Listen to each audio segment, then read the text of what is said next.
2026년 3월 12시간 동안 세 대륙에서 동시에 벌어진 일이 있었다.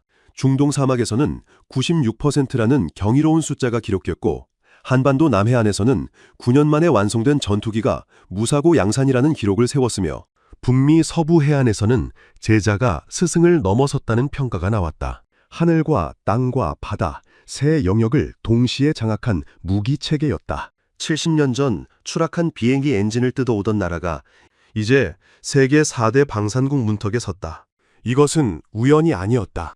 자랑스러운 대한민국의 기록 계속 만나보고 싶으시다면 구독과 좋아요 눌러주시고 댓글에 대한민국 만세로 응원해주세요. 국방연대기 시작합니다. 2026년 3월 8일 새벽 4시 페르시아만 상공에서 탄도미사일 14발이 동시 발사됐다. 목표는 아랍에미리트 두바이와 아부다비, 이란 혁명수비대가 쏘아올린 샤하브 시리즈였다. 위성이 포착한 열기류 신호가 나토 조기 경보체계를 거쳐 중동 전역의 방공망에 전달되기까지 걸린 시간은 12초였다. 아부다비 외곽 알다프라 사막기지, 천궁투 레이더돔이 회전하며 표적 14개를 동시 식별했다. 방공사령부 작전실 대형 스크린에 붉은 궤적이 그려지는 순간 옆 건물 미국 패트리오트 포대 지휘소에서도 같은 신호를 확인했다. 그러나 패트리오트 요격미사일 한 발 가격은 60억 원, 14발을 전부 격추하려면 840억 원이 필요했다. 아랍에미리트 방공사령부는 한 발당 1,005억 원인 천궁2에 먼저 기회를 줬다. 발사대 6기가 유압 소리를 내며 동시에 회전했고 요격미사일 28발이 하얀 연기를 뿜으며 수직 상승했다. 고도 15km 상공에서 벌어진 교전은 90초 만에 끝났다. 14발 중 13발 격추, 나머지 한 발은 패트리어트가 마무리했다. 작전실 모니터에 표시된 숫자는 명확했다. 요격률 92.8%, 반올림하면 93%였다. 그러나 이틀 전 두바이 상공에서 있었던 첫 교전까지 합산하면 총 25발 발사에 24발 격추, 96%의 요격률이었다. 작전실 뒤편에 서 있던 미 공군 고문관이 동료에게 고개를 저으며 한마디 했다. 믿기지 않아. 그의 시선은 천궁2 발사대를 비추는 열화상 카메라 화면에 고정돼 있었다. 발사 직후에도 포대 온도가 정상 범위를 유지하고 있었다. 연속 발사에도 과열 없이 작동한다는 의미였다. 같은 시각 한반도 남쪽 경상남도 사천 한국항공우주산업 비행장 경납고 앞에는 70개국에서 온 무관 120명이 모여 있었다. 오전 10시 정각, 거대한 경납고 문이 좌우로 열리기 시작했다. 내부에 설치된 2개의 LED 스크린이 중앙에서 갈라지며 그 뒤에서 등장한 전투기 KF-21 보람의 양산 1호기였다. 전장 16.9m, 날개 너비 11.2m, 회색 스텔스 도색이 아침 햇살을 받아 은빛으로 반짝였다. 기체 하부 무장 베이 덮개는 닫혀 있었지만 양쪽 날개 아래 하드포인트 10개가 선명하게 보였다. 최대 무장량 7.7톤을 탑재할 수 있는 구조였다. 귀빈석 첫 줄에 앉은 인도네시아 국방부 대표단 5명이 동시에 카메라를 들어 올렸다.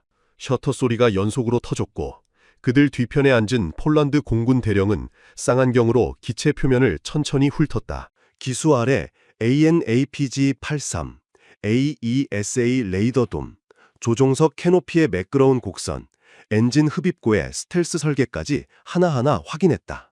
그의 손에 든 노트에는 이미 6줄의 메모가 적혀 있었다. 최대 속력 마하 1.8, 상승 한계고도 16km, 작전 반경 900km. 2022년 첫 시험 비행 이후 시제기 6대가 1600회 비행에서 단 한 건의 사고도 기록하지 않았다는 점, 그리고 유럽의 4.5세대 전투기 유로파이터 타이푼이나 프랑스 라팔 대비 가격이 30% 저렴하다는 정보까지 빠짐없이 기록돼 있었다. 활주로로 이동한 KF-21이 엔진 시동을 걸자 쌍발 터보팬 엔진에서 나오는 제트 소음이 관람석까지 전달됐다. 이륙 활주거리 400m, 기수가 들리며 하늘로 상승하는 순간 폴란드 대령의 쌍안경이 기체 꼬리 부분을 따라갔다. 수직 미익 2개가 약간 바깥쪽으로 기울어진 구조, 미국 F-22 랩터와 유사한 설계였다. 준 스텔스 성능을 갖췄다는 의미였다. 같은 날 오후 캐나다 브리티시 컬럼비아주 밴쿠버 해군기지 회의실, 긴 타원형 테이블 양쪽에 한국 기술진 12명과 독일 티센크루프 마린 대표단 9명이 마주 앉았다. 테이블 상석에는 캐나다 해군 참모차장과 조달청 국장, 국방부 차관보 3명이 자리했다. 60조 원 규모 차세대 잠수함 12척 도입 사업 최종 프레젠테이션이었다. 한국 측 발표자가 스크린에 띄운 첫 이미지는 도산 안창호함 측면 사진이었다. 전장 83.3m, 배수량 3,358톤, 디젤 전기 추진 방식에 리튬이온 배터리 탑재로 수중 작전 지속 시간 30일 이상 가능하다는 설명이 이어졌다. 독일 측이 제시한 설계안은 아직 건조 중인 212CD급이었다. 실물은 2028년에야 완성될 예정이었다. 반면 도산 안창호함은 이미 2021년 실전 배치됐고 2022년 림팩 훈련에서 미 해군 구축함과 상륙함을 상대로 모의 공격에 성공한 실전 기록이 있었다. 발표가 끝나고 캐나다 해군 참모차장이 질문했다. SLBM 탑재가 가능하다고 했는데 실제 발사 시험 기록이 있습니까? 한국 측 대표가 고개를 끄덕이며 답했다. 2021년 9월 현무 4사 수중 발사 시험 성공했습니다. 회의실이 잠시 조용해졌다. 캐나다가 요구한 사양은 순찰 잠수함이었지만 SLBM 탑재 능력까지 갖춘 잠수함은 전략 자산급이었다. 회의가 끝나고 복도로 나온 캐나다 해군 참모차장이 옆에 걸어가던 작전 참모부장에게 말했다. 제자가 스승을 넘어섰어. 그의 말은 독일을 가리키는 것이었다. 한국은 1990년대 독일로부터 20급 잠수함 기술을 도입해 장보고급을 건조했고 그로부터 30년 만에 3,000톤급 준전략 잠수함을 독자 개발했다. 72시간 동안 세 대륙에서 동시에 벌어진 일이었다. 중동 사막에서는 천궁2가 실전 96% 요격률을 입증했고 한국 남해안에서는 무사고 양산 기록의 전투기가 3개에 공개됐으며 북미 서부 해안에서는 한국 잠수함이 60조 원 계약 최종 후보로 올랐다. 하늘과 땅과 바다, 세 영역을 동시에 장악한 무기 체계였다. 이 기록이 우연이 아니라는 사실을 세계는 곧 알게 될 것이었다. KF-21 보라매가 활주로를 박차고 상승한 지 30초 만에 고도 3,000m를 돌파했다. 상승률 초당 280m, 유럽의 유로파이터 타이푼과 거의 동일한 수치였다. 관람석에서 이를 지켜보던 아랍에미리트 공군 방공사령관 2025년 4월 자신이 직접 KF-21 시제기 뒷좌석에 탑승했던 기억을 떠올렸다. 당시 조종사가 수직 상승 기동을 시연했을 때 그의 몸이 좌석에 눌리며 느껴졌던 중력 가속도는 7G였다. 혈액이 하체로 몰리며 시야가 좁아지는 순간에도 조종석 계기판은 정상 수치를 표시했고 엔진 출력은 안정적이었다. 비행이 끝나고 내릴 때 그는 수행원에게 엄지를 치켜 세웠고 그 장면이 현지 언론에 보도되면서 아랍에미리트 내부에서 KF-21 도입 논의가 본격화됐다. 지금 눈앞에서 펼쳐지는 기동은 그때보다 더 공격적이었다. KF-21이 고도 5,000m에서 급강하에 들어갔다가 기술을 급격히 들어올리는 풀업 기동을 실현했다. 기체가 거의 수직에 가까운 각도로 상승하며 속도가 마하 0.9에서 마하 1.2로 가속됐고 음속을 돌파하는 순간 하늘에 하얀 충격파 구름이 생겼다. 소닉붐이 지상까지 전달되는 데 걸린 시간은 3초. 둔탁한 폭음이 관람석을 흔들었다. 폴란드 공군 대령이 옆에 앉은 국방부 조달관에게 속삭였다. 저 기동성이면 F-16 대체 가능해. 폴란드는 현재 노후화된 F-16CD 블록 52, 48대를 운영 중이었고 2030년까지 차세대 전투기 도입 계획을 세워두고 있었다. 후보는 미국 F-35A와 유럽 유로파이터 그리고 KF-21이었다. F-35A는 대당 1,200억 원으로 가격이 부담스러웠고 유로파이터는 900억 원 선이었다.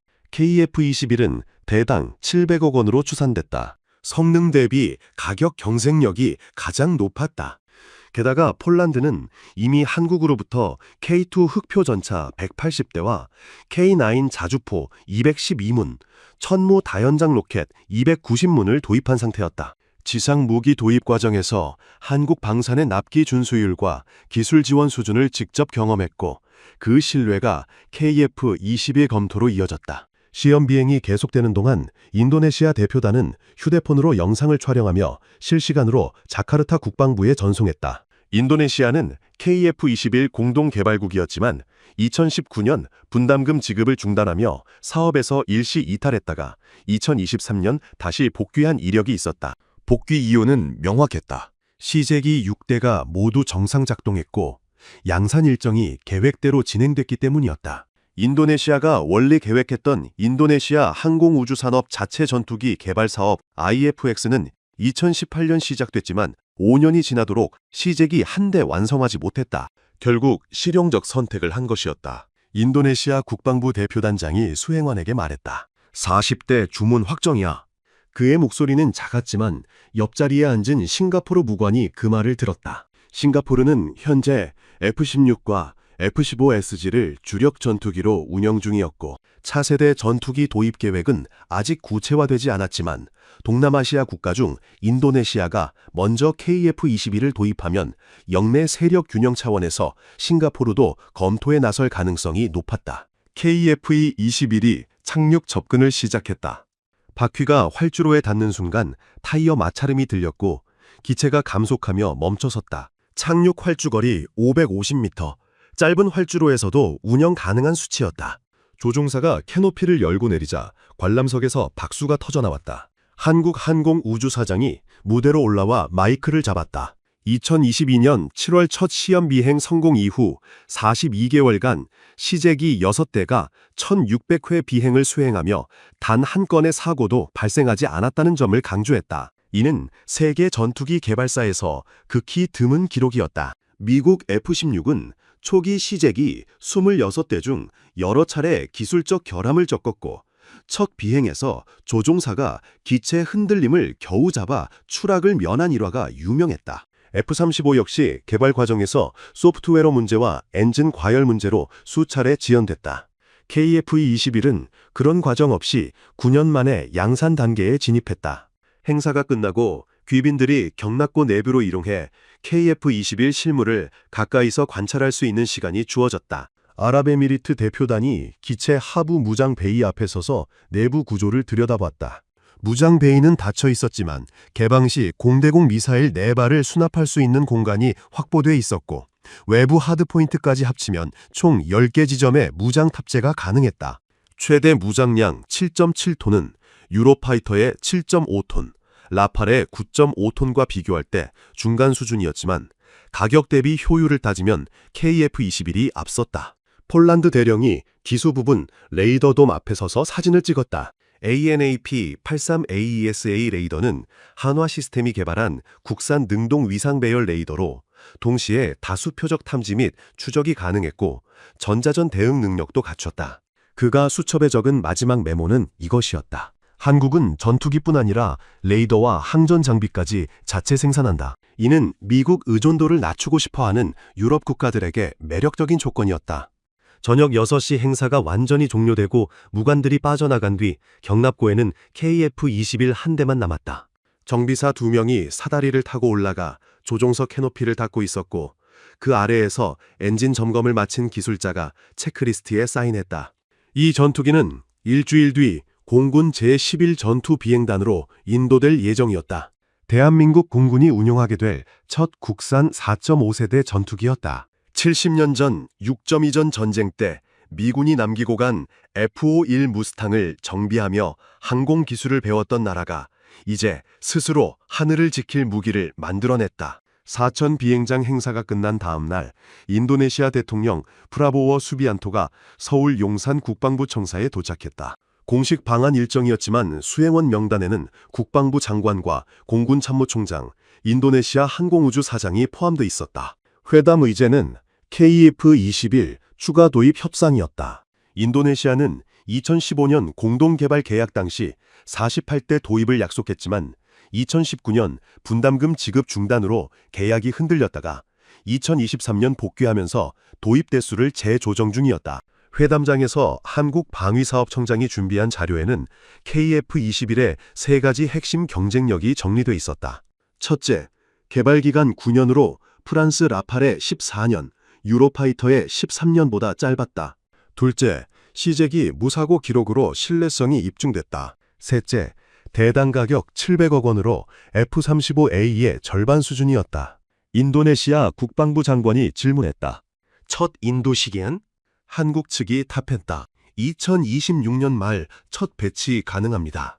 회담은 2시간 동안 이어졌고 양측은 40대 도입을 골자로 한 양해각서 체결에 합의했다. 계약 금액 2조 8천억 원, 인도 시기는 2026년부터 2030년까지 단계적으로 진행하기로 했다. 인도네시아로서는 노후화된 F-16AB 24대와 수호위 수-27 16대를 대체할 전력이 필요했고 KF-21이 가장 현실적인 선택이었다. 같은 시각 폴란드 바르샤바 국방부에서는 긴급 회의가 열리고 있었다.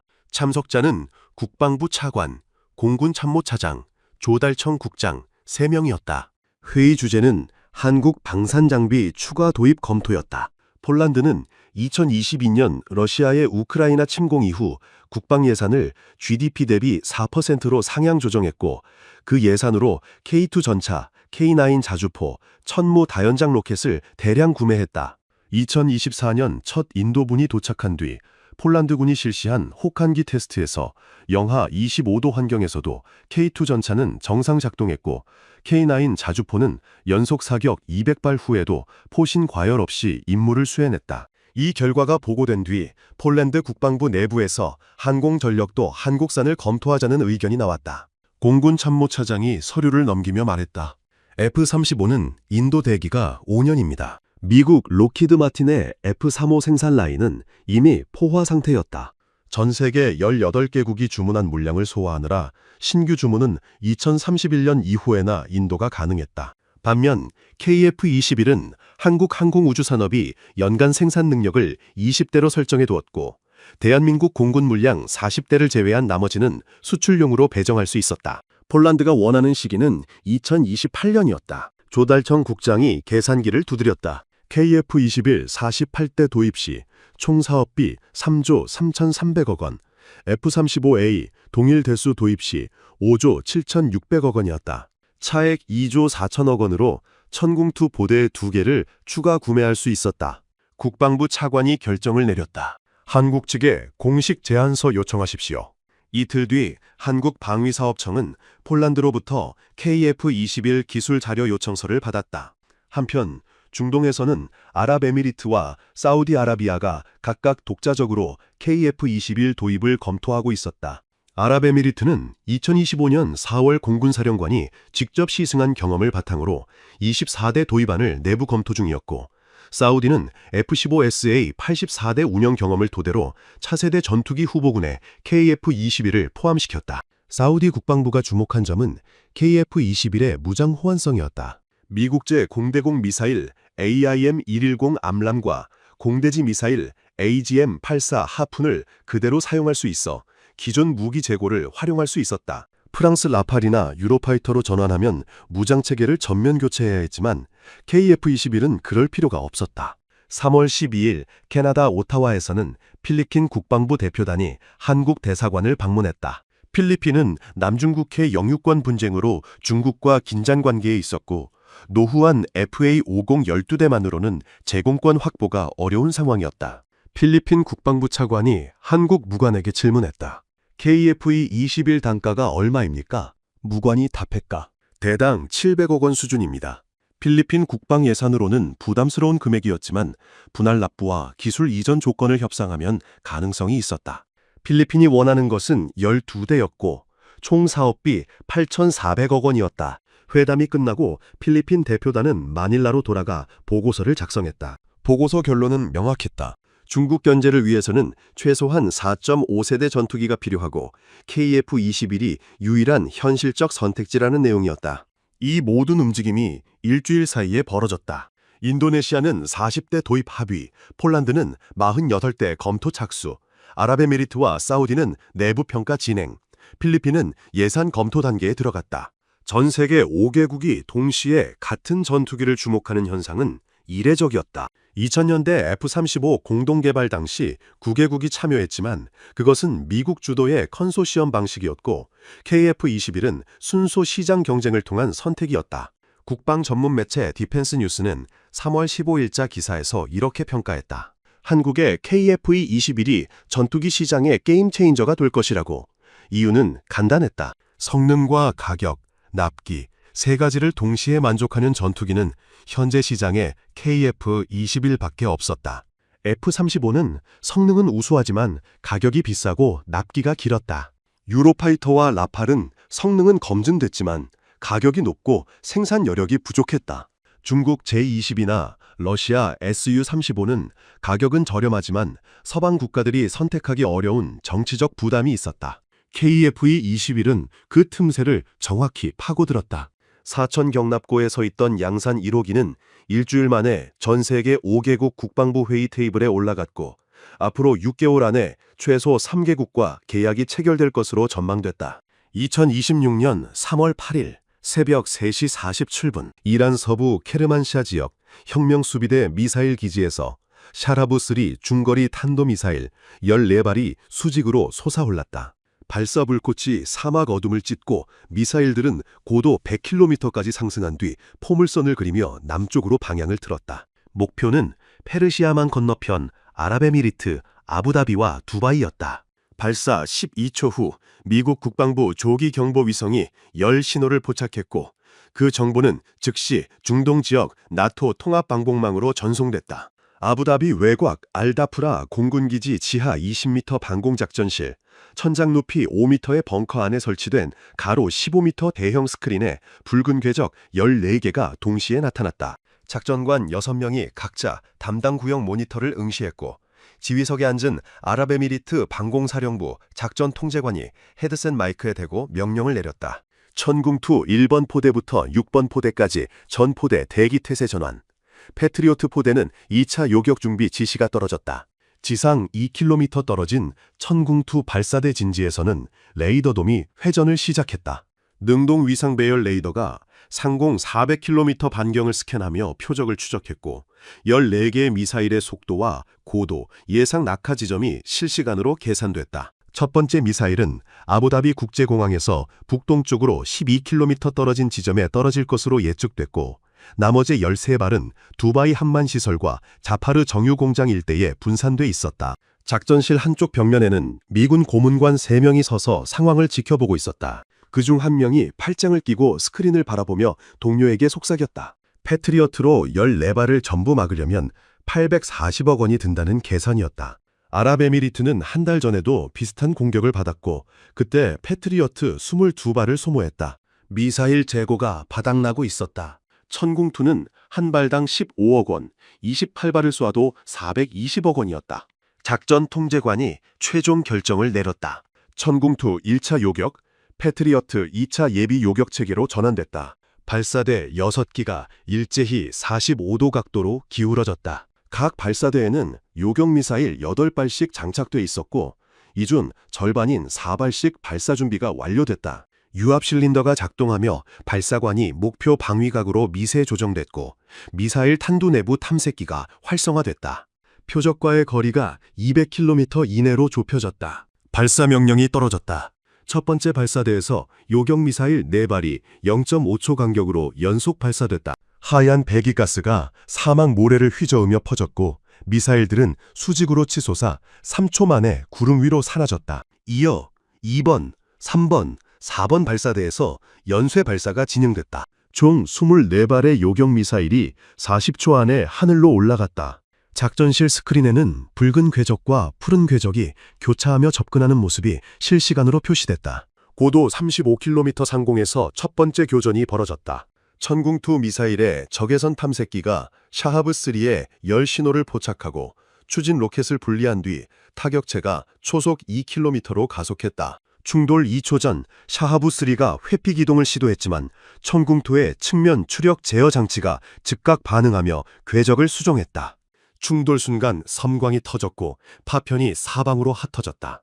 작전실 스크린에서 붉은 궤적 하나가 사라졌다. 첫 요격 성공이 있다. 이후 15초 동안 연속으로 12차례 섬광이 터졌다. 고도 30km에서 40km 사이 상공이 순식간에 전장이 됐다. 천궁2 요격 미사일 24발 중 22발이 표적에 명중했고 샤하브3 14발 중 13발이 공중에서 파괴됐다. 마지막 한 발은 고도 15km까지 낙하했고 이때 대기 중이던 패트리오트가 발사돼 최종 요격했다. 전체 교전 시간 1분 32초였다. 작전실에 잠시 정적이 흘렀다. 작전 통제관이 각 레이더 기지에 최종 확인을 요청했고 30초 뒤 보고가 올라왔다. 아부다비 상공 깨끗함, 두바이 상공 표적 없음, 전 미사일 요격 완료였다. 스크린 오른쪽 상단에 숫자가 표시됐다.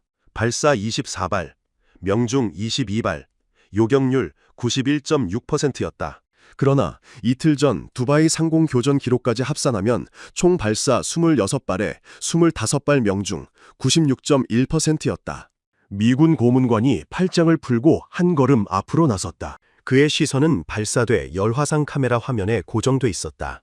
연속 발사 후에도 발사대 온도가 정상 범위 내에 있었다. 과열 없이 즉각 재장전 가능하다는 의미였다. 그는 고개를 저으며 헤드셋을 벗었다. 작전이 종료되고 발사 진지에서는 재장전 작업이 시작됐다. 크레인 트럭이 발사대 옆으로 이동했고 작업 인원 12명이 새 미사일을 장착했다. 한 발당 무게 400kg, 6개 발사대에 총 48발을 재장전하는 데 걸린 시간은 40분이었다. 재장전이 끝나자 발사대는 다시 대기 태세로 전환됐다. 같은 날 오전 10시, 이란은 두 번째 공격을 시작했다. 이번에는 샤하브 3 8발과 자폭 드론 30대가 동시에 날아왔다. 천궁2는 탄도미사일 8발을 우선 요격했고 드론은 단거리 방공망 천마가 담당했다.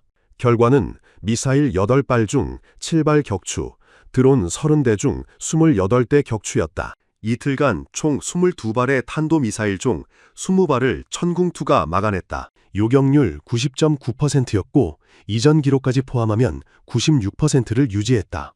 저녁 6시 아랍에미리트 국방부는 긴급 성명을 발표했다. 천궁2의 탁월한 성능 덕분에 민간인 피해가 전혀 발생하지 않았다는 내용이었다. 성명서 마지막 문장은 이렇게 끝났다.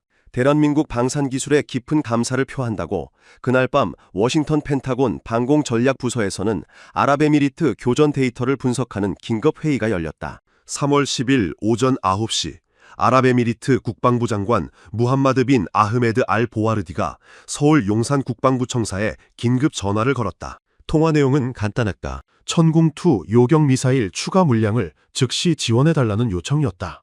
아랍에미리트는 이틀간 천궁2 미사일 46발을 소모했고 재고가 절반 이하로 떨어진 상태였다. 이란의 추가 공격이 예상되는 상황에서 미사일 보급은 생존 문제였다. 한국방위사업청은 즉시 재고를 확인했다. 대한민국 공군 배치용 물량 중 30발을 긴급 전용할 수 있었다. 문제는 수송 방법이었다.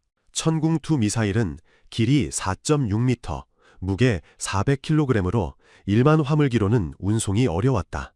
대형 수송기가 필요했다. 공군은 C-130 허큘리스 수송기를 배정했다.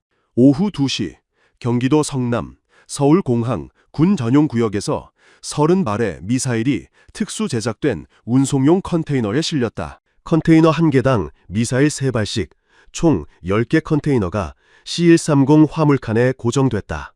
적재 작업에 참여한 공군 병사 24명이 지게차와 크레인을 동원해 2시간 동안 작업했다. 오후 4시 30분 C-130가 활주로를 박차고 이륙했다. 비행거리 6,400km. 중간 급유를 위해 파키스탄 카라치 공군기지에 한 차례 착륙할 예정이었다. 예상 비행시간 11시간이었다. 같은 시각 아부다비 알다프라 공군기지에서는 세 번째 미사일 공격이 진행 중이었다. 이란 혁명수비대가 이번에는 샤하브-3 6발과 파테 시리즈 순항미사일 12발을 동시에 발사했다. 탄도미사일과 순항미사일을 혼합한 포화 공격이었다. 천궁2는 고고도 탄도미사일만 요격 가능하고 저고도 순항미사일은 단거리 방공망이 담당해야 했다. 작전실에서 요격 순서가 결정됐다. 천궁2가 탄도미사일 6발을 먼저 처리하고 천마와 비호 복합체계가 순항미사일을 막는 방식이었다. 발사대 4기가 가동됐고 요격미사일 12발이 발사됐다.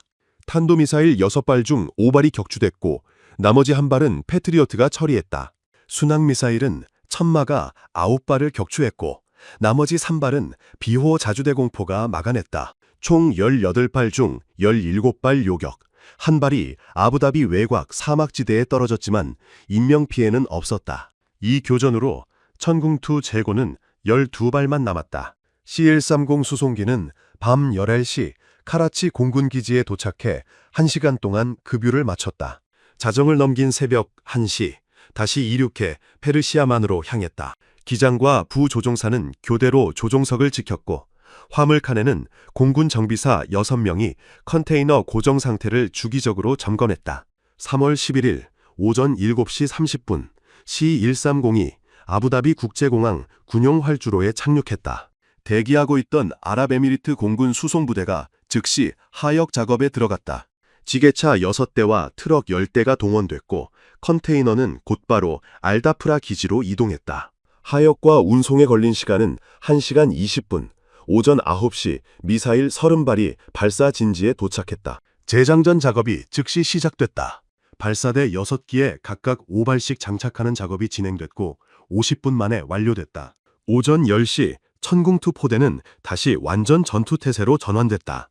그날 오후 아랍에미리트 외교부 고문이자 정치학 교수인 압둘 카렉 압둘라가 자신의 X 계정에 사진 한 장을 올렸다. 아부다비 공항 활주로에서 C-130 화물칸이 열리고 미사일 컨테이너가 하역되는 장면이었다. 사진 아래 그가 쓴 글은 짧았다. 어려울 때 도와주는 친구가 진짜 친구다. 대한민국에 감사한다는 내용이었다. 이 게시물은 12시간 만에 15만 회 조회를 기록했고 중동 각국 언론이 받아 보도했다. 같은 날 저녁 사우디아라비아 리야드 국방부에서는 긴급 회의가 소집됐다. 참석자는 국방부 차관, 반공군 사령관, 조달청 국장이었다. 회의 주제는 천궁2 도입 검토였다. 사우디는 현재 패트리어트 88기를 운용 중이었지만 이란과의 긴장 고조로 추가 방공 전력이 필요했다. 아랍에미리트의 96% 요격률 기록과 한국의 신속한 보급 지원 사례가 보고됐고 반공군 사령관이 결론을 내렸다. 천궁2 포대 10개 도입 추진, 총 사업비 4조 원이었다. 이라크 바그다드에서도 비슷한 움직임이 있었다.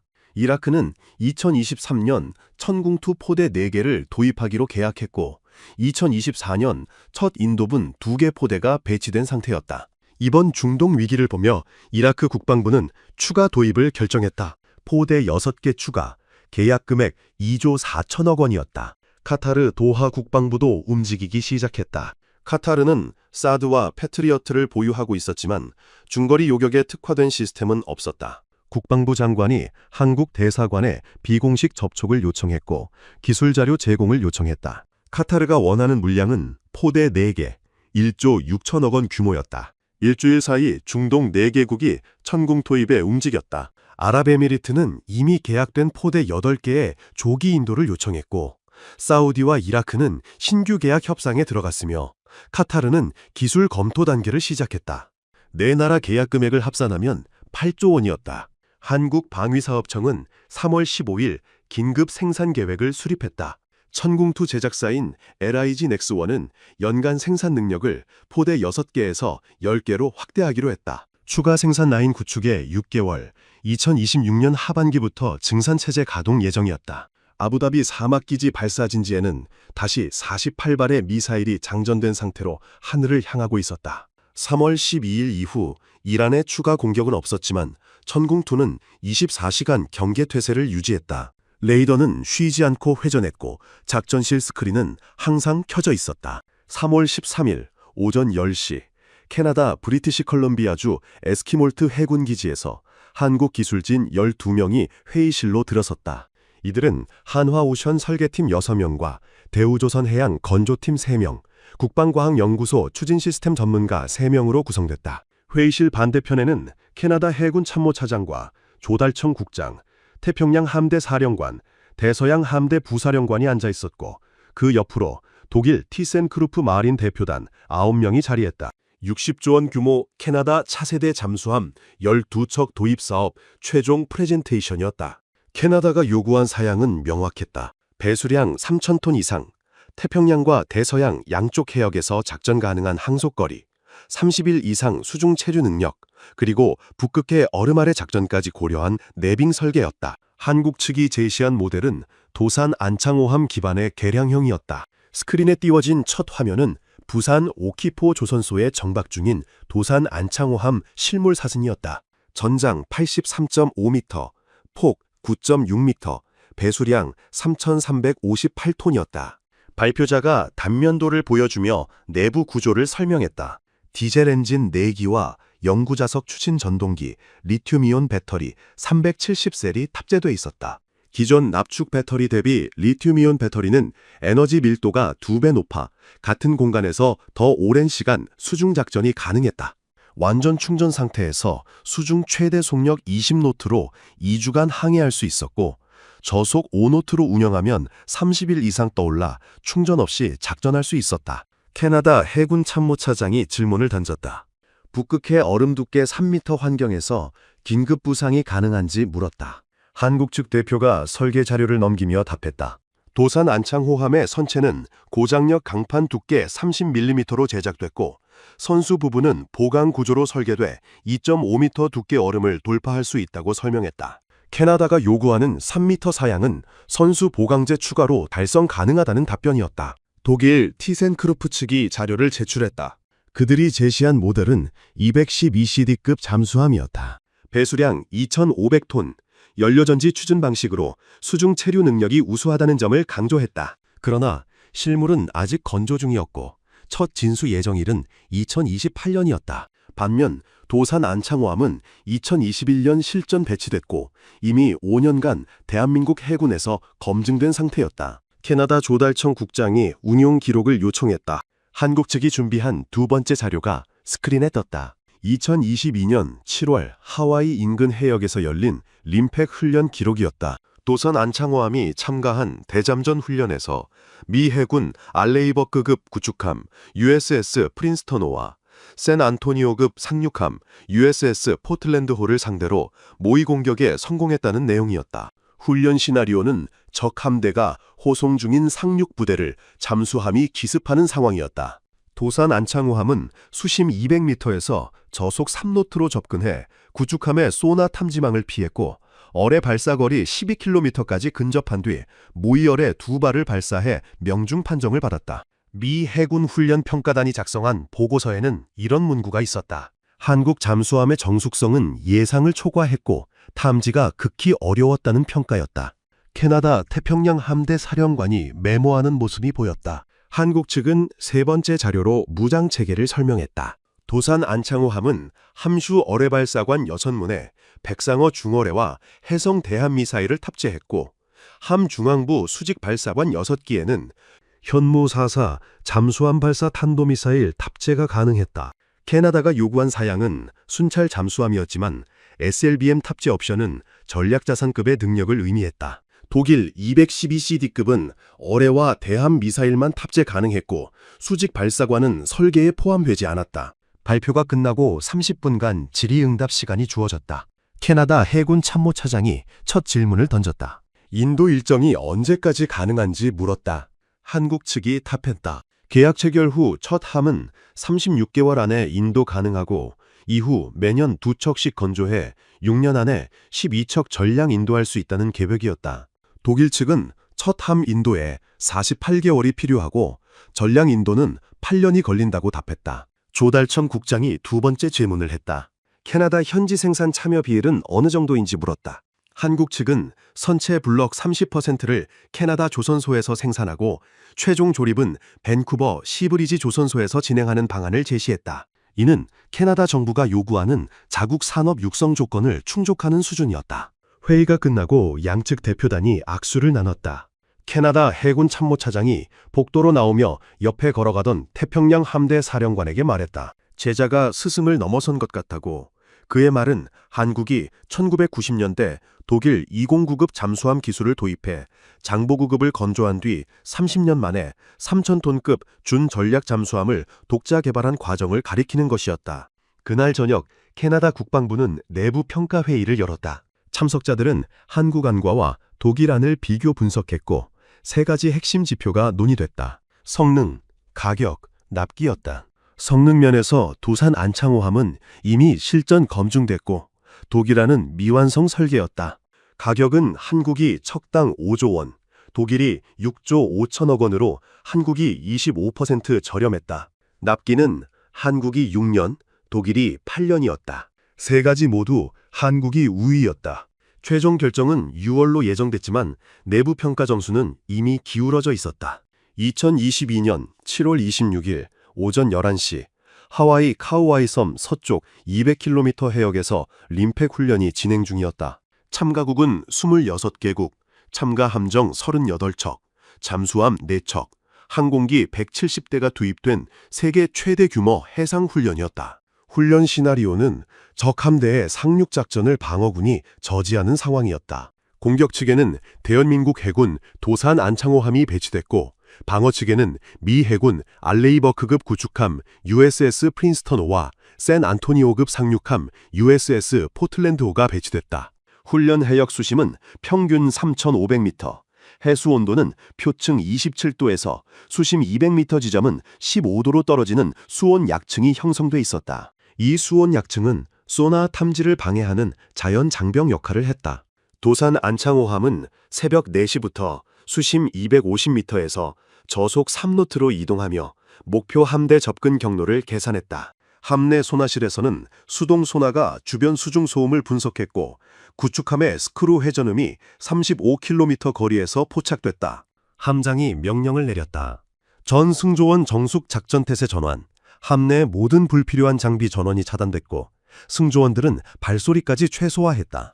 디젤 엔진은 이미 정지된 상태였고 잠수함은 배터리 전력만으로 전기 추진 모터를 구동하며 전진했다. 수중 소음 레벨은 95dB까지 떨어졌다. 이는 바다 배경 소음인 90dB과 거의 구분이 안 되는 수준이었다. USS 프린스턴호 함교에서는 대잠전 담당 장교가 예인 소나 데이터를 모니터링하고 있었다.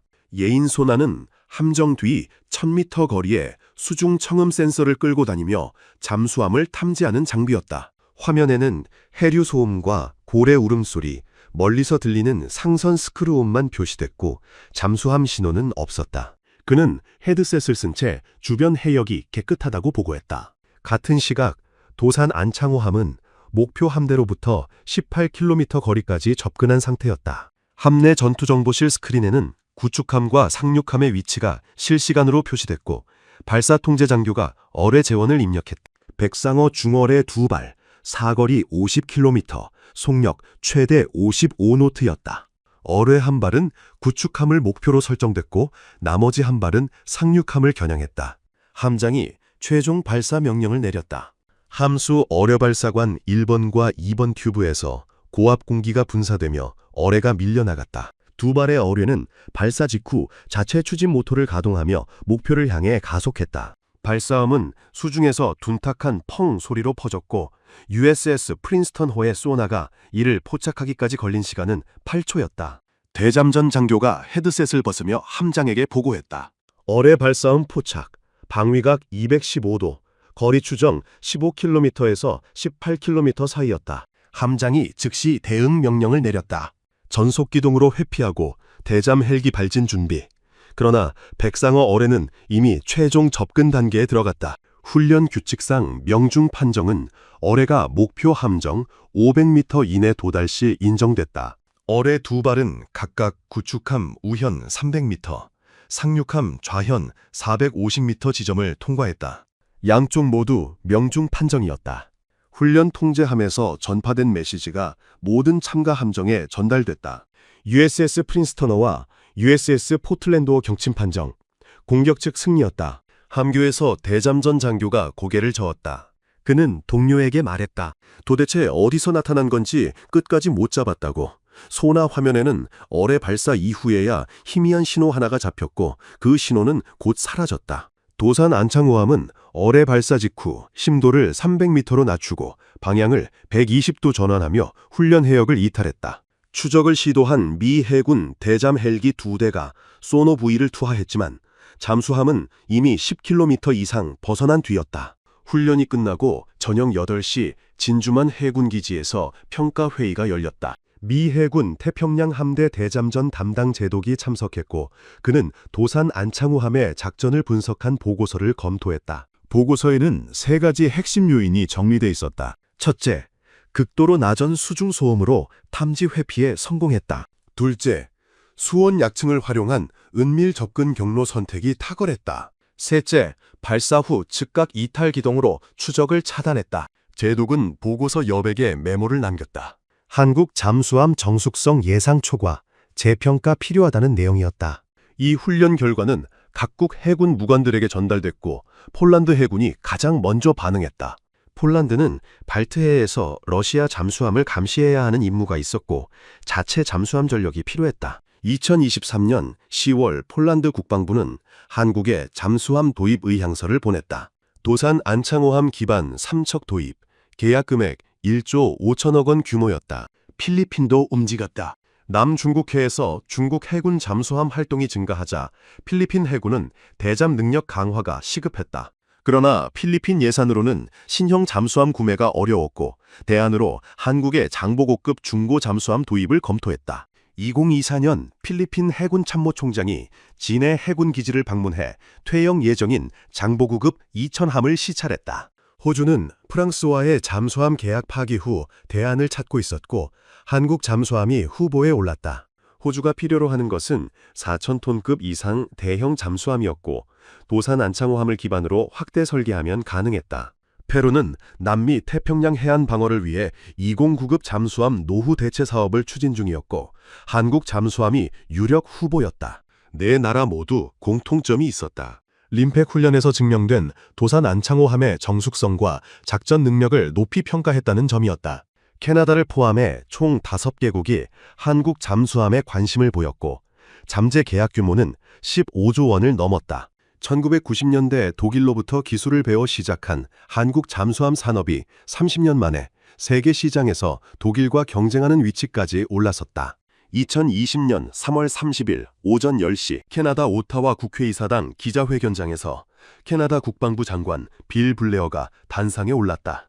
그의 손에는 두꺼운 계약서 파일이 들려 있었다. 차세대 잠수함 12척 도입 사업 최종 낙찰자 발표였다. 그가 마이크 앞에서 말해봐. 대한민국 한화오션 컨소시엄이 선정됐고 계약 금액은 60조 원이라고. 이는 캐나다 국방 조달 역사상 최대 규모 계약이었다. 독일 티센크루프 마린은 최종 경쟁에서 탈락했다.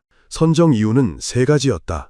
실전 검증된 설계, 빠른 납기, 합리적 가격이었다. 첫 잠수함 인도는 2029년으로 예정됐고 2035년까지 12척 전량이 캐나다 해군에 배치될 계획이었다. 같은 날 오후 2시 폴란드 바르샤바 국방부에서도 계약 체결식이 열렸다. 폴란드는 KF-21 보람의 48대 도입 계약서에 서명했다. 계약 금액 3조 3,600억 원, 첫 인도는 2028년이었다. 폴란드 국방부 장관이 기자들에게 설명했다. 러시아 위협에 대응하려면 최신 전투기가 필요하고 KF-21이 가장 적합한 선택이었다고. 폴란드는 이미 K2 전차와 K9 자주포, 천무, 다연장 로켓을 운영 중이었고 이번 KF-21 도입으로 지상과 공중 전력을 모두 한국 무기체계로 통합하게 됐다. 3월 15일 아랍에미리트 아부다비에서는 천궁2 추가 계약 조인식이 진행됐다. 아랍에미리트는 기존 계약된 포대 10개 외에 추가로 6개 포대를 도입하기로 했다. 계약 금액 2조 4천억 원. 3월 실전에서 96% 요격률을 기록한 성과가 결정적 요인이었다. 사우디아라비아도 같은 날 천궁 투입 계약을 체결했다. 포대 10개, 4조 원 규모였다. 이라크는 기존 계약 4개 포대에 추가로 6개 포대 도입을 확정했다. 2조 4천억 원이었다. 카타르는 포대 4개 도입 협상을 진행 중이었고 6월 말 계약 체결이 예상됐다. 1조 6천억 원 규모였다. 인도네시아는 KF-21 40대 도입 계약을 3월에 이미 체결했고 필리핀도 12대 도입 의향서를 제출한 상태였다. 3월 한 달간 체결되거나 협상 중인 계약을 모두 합산하면 총 77조 원이었다. KF-21 48대 폴란드 계약, 52대 인도네시아와 필리핀 협상 중, 잠수함 12척 캐나다 계약, 천궁2 포대 36개 중동 4개국 계약이었다. 3월 31일 스톡홀름 국제평화연구소가 발표한 2026년 상반기 방산 수출 통계에서 대한민국은 세계 4위에 올랐다. 1위 미국, 2위 러시아, 3위 프랑스에 이은 순이었다. 2020년 대한민국 방산 수출액은 연간 3조 원이었고 2026년 1분기에만 15조 원을 기록했다.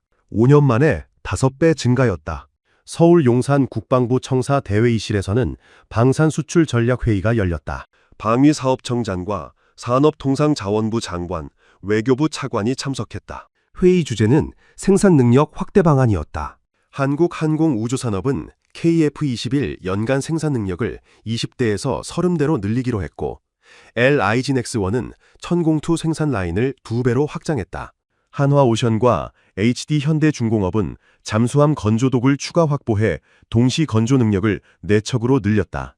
2030년까지 대한민국 방산 수출 목표는 연간 50조 원으로 설정됐다. 70년 전인 1953년 7월 휴전협정이 체결된 직후 대한민국 공군은 미군이 남기고 간 F-51 무스탕 전투기 10대를 정비하며 항공기술을 배웠다. 엔진 하나 제대로 수리할 기술자가 없어 고철 더미에서 부품을 뜯어다 썼고, 정비 교범은 영어로 쓰여 있어 사전을 찾아가며 해독했다. 그때 정비반장이었던 한 공군 상사는 일지에 이렇게 적었다. 언젠가 우리 손으로 비행기를 만들 수 있을까? 그 상사는 1990년 퇴역할 때까지 그 꿈을 보지 못했다. 그러나 그의 손자는 2026년 한국항공우주산업 KF-21 생산 라인에서 일하고 있었다. 부산 오키포 조선소 건조독에서 용접 작업을 하던 70대 노동자는 1960년대 장보고급 첫 잠수함을 건조할 때 견습공이었다. 당시 독일 기술자들이 설계도를 펼쳐놓고 설명할 때 그는 한글로 번역된 자료조차 이해하지 못했다.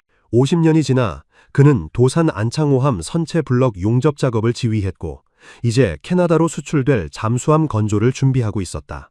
경기도 용인 LIGNX1 천궁2 생산 공장에서 조림 라인을 관리하는 50대 엔지니어는 1990년대 나이키 허큘리스 미사일 정비병으로 군 복무를 했다. 당시 미국제 방공 미사일은 고장나면 부품을 미국에서 공수해야 했고 수리에 몇 달씩 걸렸다. 지금 그가 조립하는 천궁2는 부품 국산화율 95%였고 고장 수리는 24시간 안에 완료됐다. 2020년 3월 어느 날 저녁 사천 비행장 경락고에서 KF-21 정비를 마친 기술자가 경락고 불을 끄고 나왔다. 그는 하늘을 올려다보며 잠시 멈춰섰다. 별이 총총한 밤하늘 위로 언젠가 저 전투기가 날아갈 것이었다. 인도네시아 하늘, 폴란드 하늘, 언젠가는 더 많은 나라의 하늘에서 그는 경납고 문을 잠그고 주차장으로 걸어갔다. 70년 전 추락한 비행기 엔진을 뜯어오던 나라가 이제 세계에 전투기를 파는 나라가 됐다. 이것은 기적이 아니었다. 수천 명의 기술자가 50년 동안 매일 출근해 도면을 그리고 용접을 하고 시험을 반복한 결과였다. 그 기록은 반드시 남겨져야 했다. 잊혀서는 안 될 이유가 있었다. 오늘 영상이 좋으셨다면 구독과 좋아요, 댓글로 응원해주세요. 끝까지 시청해주셔서 감사합니다.